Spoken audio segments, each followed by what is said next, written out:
여러분의 열정을 응원합니다. 불이국어 벌써 10번째 시간입니다. 오늘은 합성어에 대해서 공부를 해보도록 하겠습니다. 자, 합성어에서 여러분이 기억해야 될 것, 이 두 가지 정도로 요약할 수 있을 것 같은데요. 먼저 대등, 종속, 융합 합성어를 구분할 줄 알아야 되고요. 그리고 통사적 합성어와 비통사적 합성어의 개념을 알아야 됩니다. 비중을 굳이 두자면 두 번째 학습 목표가 좀 더 중요하다고 말할 수 있을 것 같습니다. 자, 그러면 첫 번째 대등, 종합, 융합 합성어부터 알아보도록 할 건데요. 그 전에 단어의 유형 한번 복습을 해보도록 할게요. 단어의 유형은 크게 두 가지로 나눕니다. 먼저 단일어와 그렇습니다. 복합어로 구분을 합니다. 복합어는 다시 파생어와 합성어로 구분을 하죠. 파생어는 지난 시간에 우리 공부를 했죠. 자, 먼저 단일어 같은 경우는 어근 하나로 구성된다고 했습니다. 어근의 개념은 알고 있을 거예요, 여러분. 실질적인 의미를 가지고 있는 단어의 의미가 담긴 중심이 되는 부분을 우리가 어근이라고 했고요. 어근에 대비되는 개념이 뭐였죠? 접사입니다.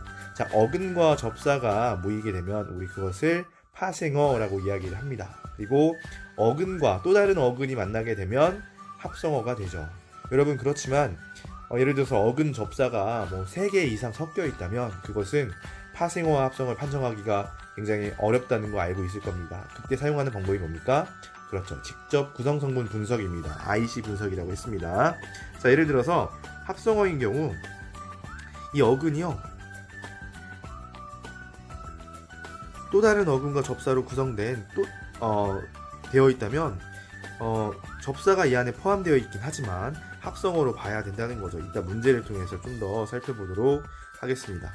자, 뭐 이건 지난번에 구분했던 거기 때문에 선생님이 굳이 언급하지 않고 넘어가겠습니다.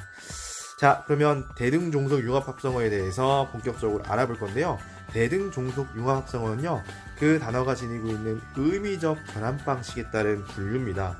뭐 이 명칭은 몰라도 되지만 대등, 종속, 융합 합성어가 구체적으로 무엇인지는 알아두는 게 좋습니다. 자, 대등, 종속, 융합 합성어. 여러분, 각각 단어가 무슨 뜻인지는 다 알 거예요. 대등이라고 하는 말은 앞말과 뒷말이 대등한 의미 자질을 갖고 있다, 이런 말이에요. 자, 앞말, 뒷말을 표현했지만 이 말은 곧 어근과 마찬가지예요. 어근. 반면에 종속합성어는요, 앞말이 뒷말에 종속돼요.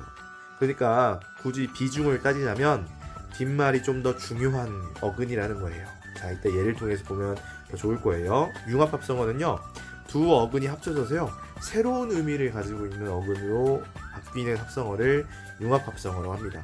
백문이 불여일견 단어를 통해서 여러분 익혀보도록 할게요. 선생님이 지금 7개의 단어를 준비했는데 각각의 단어가 어디에 속하는지 확인을 해보도록 하겠습니다. 두셋은요, 숫자 2, 3이 지금 합성된 거예요. 그렇죠? 근데 두셋은요, 대등, 종속, 융합 가운데 어디에 가야 될까요? 자, 두세 명만 와봐 했을 때 둘 또는 뭐 3명이 와야 되잖아요. 둘이 중요한 거예요. 셋이 중요한 거예요. 둘 다 뭐 중요하죠. 의미 자질의 차이가 없다고 볼 수 있습니다.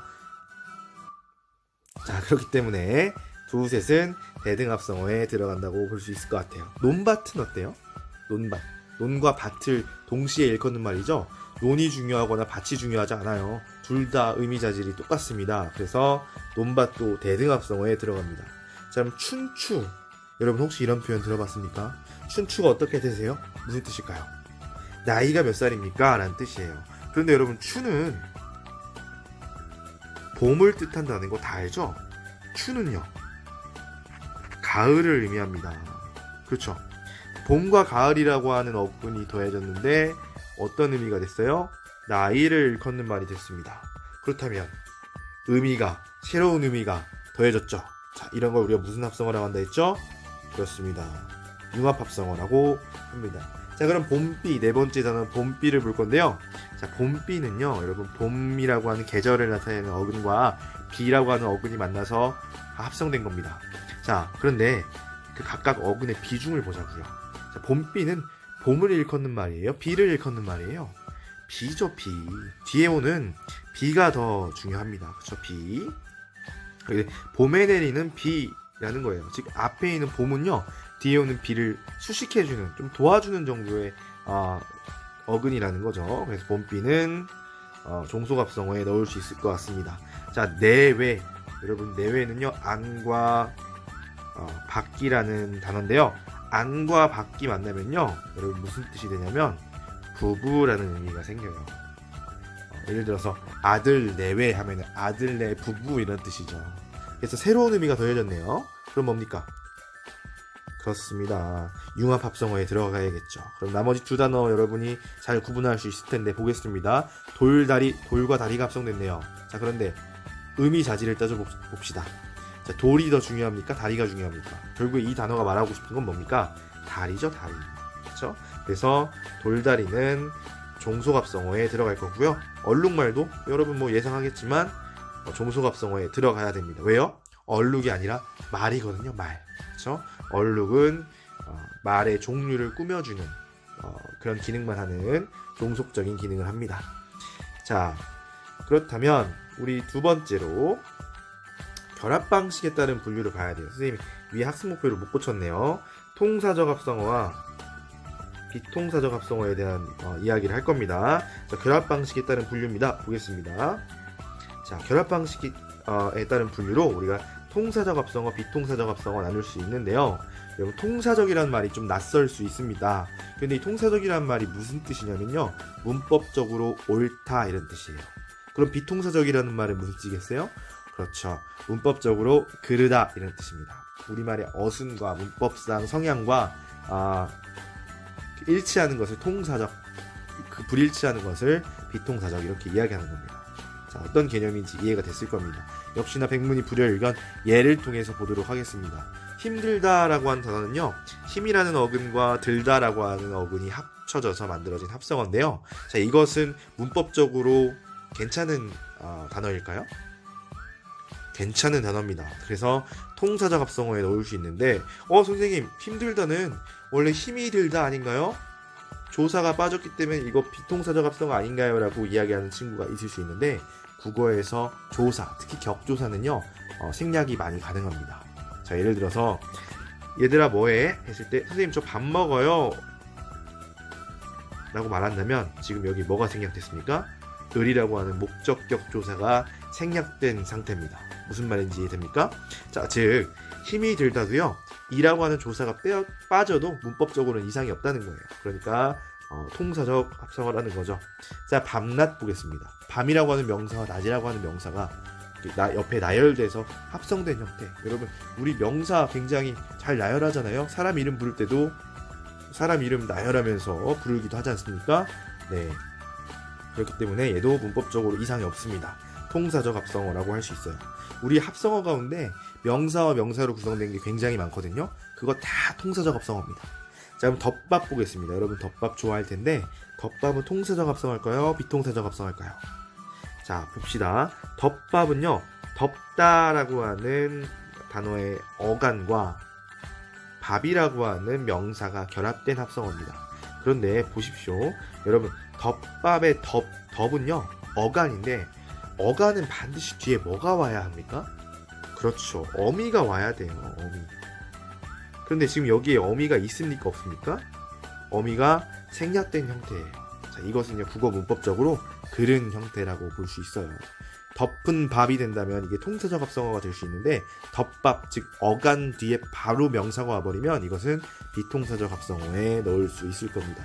마찬가지로 넙둥글다도 마찬가지입니다. 어때요? 넓고 둥글다 라고 표현하는 것이 통사적으로 맞는데, 고라고 하는 뭐가 없어요? 어미가 생략되어 있어요. 즉 어간과 어간이 바로 이어져 있기 때문에 이것은 국어 문법적으로 맞지 않습니다. 그래서 비통사적 합성어로 넣어야 되겠습니다. 자, 그럼 꿈꾸다는 어떨까요? 꿈꾸다. 꿈과 꾸다가 지금 합성됐는데, 꿈을 꾸다의 준말인데 지금 을이 지금 생략됐네요. 여러분, 조사는 어떻다? 생략돼도 문제되지 않는다. 그러므로 통사적 합성어에 넣어줘야겠죠. 열쇠는 어디 넣어야 될까요? 열쇠는요, 열다라고 하는 어간에 여러분이 알고 있는 그 쇠, 철, 쇠가 합성된 건데요. 뭐가 없어요?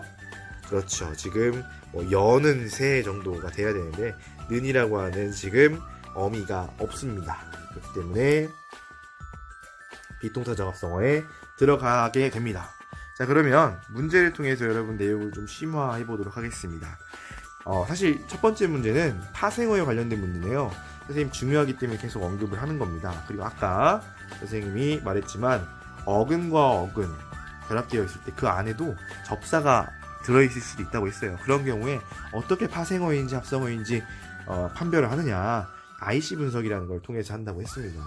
자, 보겠습니다. 민물고기는요, 여러분, 민물고기 이렇게 형태소를 나눈다는 걸 알 수 있을 거예요. 그런데 합성어일까요? 파생어일까요? 민은 여러분 접사고요. 물은 어근이고 고기도 어근입니다. 그죠? 그러면 이게 합성어인지 파생어인지를 구분하려면 뭘 해봐야 된다고 했습니까? 직접 구성성분 분석이라는 걸 해봐야 된다고 했죠. 자, 직접 구성성분 분석이라는 것은 우리 언중들이 인식하기에 가장 자연스럽게 쪼개지는 게 뭐냐. 여러분, 물고기로 쪼개지는 게 자연스럽습니까? 아니면 민물 고기로 쪼개지는 게 자연스럽습니까? 네, 맞아요. 대부분 민물 고기가 자연스럽다고 생각했을 겁니다. 그렇다면 민물은요, 이미 하나의 파생어이기 때문에 파생어가 되어버린 단어는요, 또 다른 어근이 돼요. 그래서 어근과 어근이 만난 합성어로 볼 수 있다는 것이죠. 자, 그런 식으로 푸는 문제입니다. 나들이 옷, 그쵸? 눈, 웃음, 높이다, 집, 이, 놀이터. 아우, 다 쪼개지네요. 이렇게 다 쪼개지는데, 자, 여러분이 하나하나 판정을 해보면 되겠습니다. 정답은 2번인데요. 선생님 2번만 설명할게요. 자, 눈, 웃음인데요. 자, 눈은 어근, 웃다도 어근, 음은 접사입니다. 그쵸? 자, 그래서 직접 구성성분 가운데 하나가 파생어인 합성어다 라고 했는데, 여러분, 눈웃음을 직접 구성성분 분석하면 뭐로 분석하는 게 좋을까요? 눈웃음일까요? 아니면 눈웃음일까요? 그렇죠. 눈웃음일 겁니다. 자, 그러면 눈이라고 하는 게 하나의 단위라는 거 여러분 알 거예요. 근데 웃음은 어떻습니까? 그렇죠. 어근과 접사가 만나서 만들어진 뭐예요? 파생어네. 그래서 직접 구성성분 중에 하나가 파생어다 맞는 얘기입니다. 자, 나머지는 여러분들이 이렇게 분석을 해보면 될 것 같습니다. 자, 두 번째 문제, 서술형 문제로 선생님이 제안을 해봤는데요. 이미 앞서 설명한 것이기 때문에 그냥 종속합성어와 비통사적 합성어를 이 예에서 찾아보는 것만 하겠습니다. 자, 첫 번째, 겨울비는 종속합성어, 비통사적 합성어에 들어가는지 한번 보도록 할게요. 자, 겨울비. 여러분, 음이 결합 방식에 따라서 먼저 보겠습니다. 종속합성어인지 대등합성어인지. 어때요? 비죠, 비. 비인데 뭐예요? 겨울에 내리는 비라는 뜻이에요. 결국에는 비죠, 비. 뒤에 오는 말이 더 비중이 있습니다. 무슨 합성어? 네, 종속적 합성어입니다. 겨울비 여기 들어가야 되죠. 자, 논밭은 어때요? 아까 나왔던 건데. 그렇죠, 대등합성어죠. 강산도 어떻습니까? 대등합성어라고 볼 수 있을 것 같습니다. 밤바다는 어때요? 밤이에요? 바다예요? 그렇죠, 바다죠. 그런데 밤이라고 하는 말이 시간을 나타내주고 있습니다. 뒷말에 종속되죠. 그래서 밤바다도 기억에 들어갈 수 있을 것 같습니다. 자, 그러면 오가다, 몰라보다, 뛰놀다를 보도록 하겠습니다. 자, 오가다. 이거는 뭐에 들어갈까요, 여러분? 오다와 가다가 합성된 건데, 오다라고 하는 어간 뒤에 어미가 왔어요, 안 왔어요? 안 왔죠. 바로 뒤에 뭐가 왔어요? 어간이 왔네요. 여러분, 뒤에 어미가 생략되면 국어 문법적으로 맞지 않다고 얘기했습니다. 그러니까 얘는 비통사적 합성어에 들어갈 수 있겠죠. 몰라보다는 어때요? 모르다에 아가 결합된 거예요. 아라고 하는 어미가 온 거고요. 보다 이런 식으로 결합이 된 겁니다. 즉, 어간과 어간 사이에 어미가 와 있으니까 얘는 문법적으로 문제되지 않습니다. 통사적 합성어라는 거죠. 자, 뛰놀다는 어때요? 뛰다와 놀다가 합성된 건데, 여러분, 뛰라고 하는 어간 뒤에 바로 뒤 뭐가 왔어요? 또다시 어간이 왔어요. 역시 가운데 뭐가 생략됐습니까? 어라고 하는 어미가 생략됐어요. 그렇기 때문에 뛰놀다는 비통사적 합성어로 볼 수 있다라는 겁니다. 자, 여러분이 이유까지 다 문제 풀 때는 서술해야 됩니다. 시간 관계상 선생님 말로 가름했습니다만은. 자, 이렇게 해서 우리 합성어의 종류에 대해서 알아봤습니다. 합성어는 이 정도만 알아도 여러분 충분히 알고 있는 거고요. 문제 푸는 동안 혹시 질문거리가 있는 학생들은 선생님에게 찾아와서 개별적으로 질문을 하면 선생님이 친절하게 알려주도록 하겠습니다. 여러분의 열정을 응원합니다.